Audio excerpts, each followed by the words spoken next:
So there's a story, I don't know how true it is or anything, but the story goes that Guy Ritchie is so uninvolved a director that he had a custom Winnebago made to serve as a sort of director's fortress of solitude, and that he has his movie set specifically designed so that he can simply drive it up to them, plug it in, and direct by proxy without even having to put on his pants. It's one of the stupidest things I have ever heard.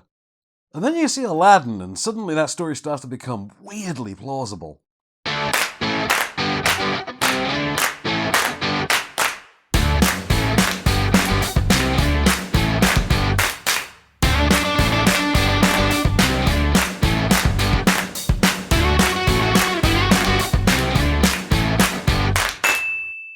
I'm only half kidding about that Winnebago thing. Ritchie himself mentions Winnebagos in interviews scarily often, and Aladdin might actually be the least capably directed musical I have ever seen. So yeah, given the umpteen millions of the Disney Corporation and probably one of the easiest properties to fluff for live action, the director who brought us the cinematic nadir that was King Arthur, Legend of the Sword, elects instead to purchase cameras for a wide shot and then just keep them there more or less uninterrupted while he stages a lifeless pantomime around it. Aladdin is absolutely the worst one of these not called Maleficent.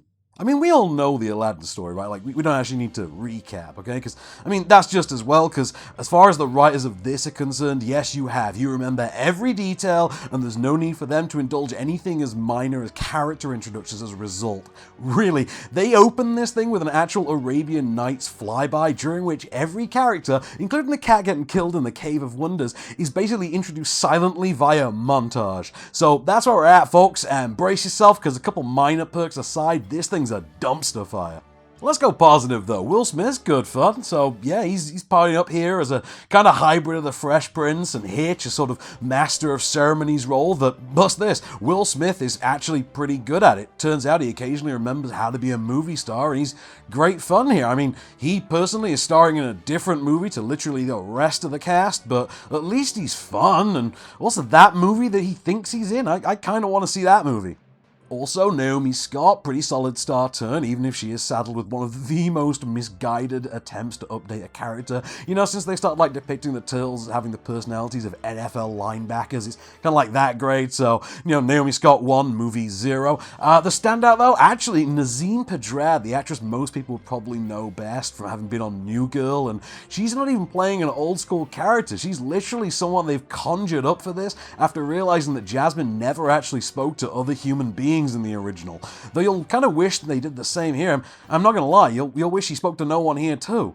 I mean, everything about it just feels like the dumbest creative decision you could make. So Jafar's now more concerned with committing genocide than actually obtaining power, and, well, why? Who knows? They never actually bother to explain, nor do they bother to actually fill in the plot point they set about and creating what's basically this idea that he murdered Agrabah's queen years earlier. They leave stuff like that out, but don't worry, I mean, they stopped the show dead for 5 solid minutes to give Hakeem the security guard a backstory that literally runs him from birth to right that second, so, they do have priorities. Speaking of Jafar, wow! I mean, I've always jokingly said that only Oded Fair or Art Malik could do the character justice in live action, but damn, I mean, Pauly Shore would be more effective than what we actually get, which is this really softly spoken yet somehow simultaneously very wooden villain. The political shift could have really worked, the idea is pretty solid, I was all in on where that might be going, like maybe he's an outcast for revenge against this random country he keeps obsessing over, something like that, but the decision they go with instead is to straight up ignore it. And, well, give Mina Masood his due. He's not great, but at least he's a likable enough impersonation of the 93 animated character, because that's all he really has to work with. And Will Smith gets to bounce around and actually humanize his part, so it does nothing for the chemistry between them, like the most prominent relationship in the story. That's nothing important or anything. So you wind up with several moments of the genie telling him, they're becoming friends and all that, but you're actually watching something with all the heart and believable affection of a puppy and a fire hydrant,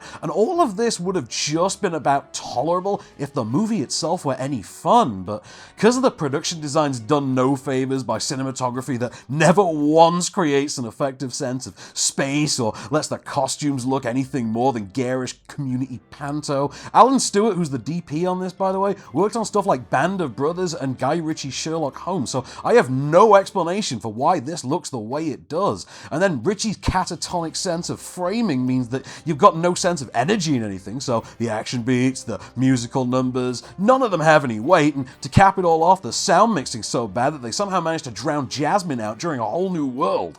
Really, if Will Smith weren't holding this thing down entirely, with Nazim Pedrad stood on his shoulders, wisecracking like a trooper, Aladdin would be an absolute write-off. I wasn't dead-eye bored like I was watching Maleficent, but for me, this was such a waste of material and a shoddy pantomime of a movie. I mean, when the genie cuts loose and it's obvious that Will Smith was pitched some kind of RuPaul-inspired hip-hop take on Aladdin, there's the first of many, many hints of directions they could have taken the central concept, but simply couldn't be bothered. It feels lazy. It's bad panto. It's clunky and wooden. It's littered with terrible CGI, and it fills me with dread at the thought of someone doing something like this with The Little Mermaid. So, 2 stars from me, and those really are for Will Smith, Naomi Scott, and Nazim Pedrad. Now, I wish I had a better movie to review. Enter Booksmart, which is way better. This is the directorial debut of Olivia Wilde, and you could reductively describe it as Superbad for girls. In fact, it's so much Superbad for girls that it even stars Beanie Feldstein, the sister of the dude from Superbad, as one of the 2 leads. Our Michael Cera here being Caitlin Dever, but with the character type sort of inverted between them. The setup involves 2 best friends on their final day of high school who discover that giving up their social lives all these years for educational gain has been for naught, and that the popular kids got into the same Ivy League schools anyway. This movie was written before the college admissions scandal, by the way, so the premise involves assuming that all those kids got in on merit. Anyway, so they're pissed off at the injustice of it all, and the 2 then set out for a wild night of partying to prove that they can be just as much fun as the popular kids if they're given the chance. Hijinks ensue, lessons are learned, and it's fun for the whole family. Provided you have a family of badasses, because Booksmart's just great. Seriously, funny, very sharp, clever, heartfelt. Feldstein and Diva are individually terrific and share real palpable best friend chemistry, and it's got a great supporting roster that includes Lisa Kudrow, Will Forte, Jason Sudeikis, who's just so much fun, Skylar Gisondo, who I've been a fan of since Vacation, and Billy Lord, who's the MVP and the comic character you'll take with you from this. Olivia Wilde's got a great sense of the story here. It's constructed with enough visible indie cred to keep it from feeling too glossy or mainstream, and there's a comic beat in which the movie goes full Harmony Korine every time Feldstein clamps eyes on the guy she likes, and that just has me howling. And amazing soundtrack too, so just go see Booksmart. You will laugh, you will feel, you'll have a damn good time. 4 stars from me, do not miss.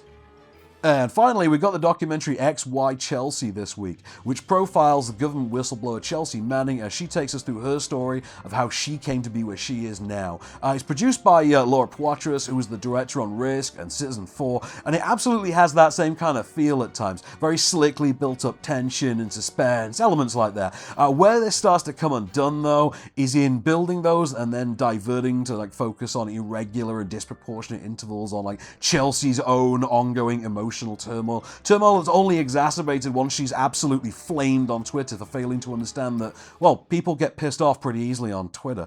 But because it constantly shoots itself in the foot with that kind of shift, you come away from XY Chelsea feeling a little robbed of a potentially great documentary thriller that kept getting dangled in front of you. It's very slickly made, very cool to look at, and hats off to Poitras and the director Tim Hawkins for pulling it off, but I think a little more editorial discretion with the material might have gone a long way.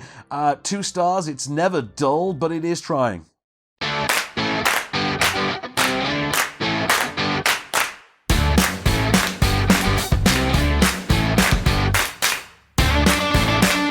Hey, thanks for watching. Don't forget to like, share, subscribe, rate, and review.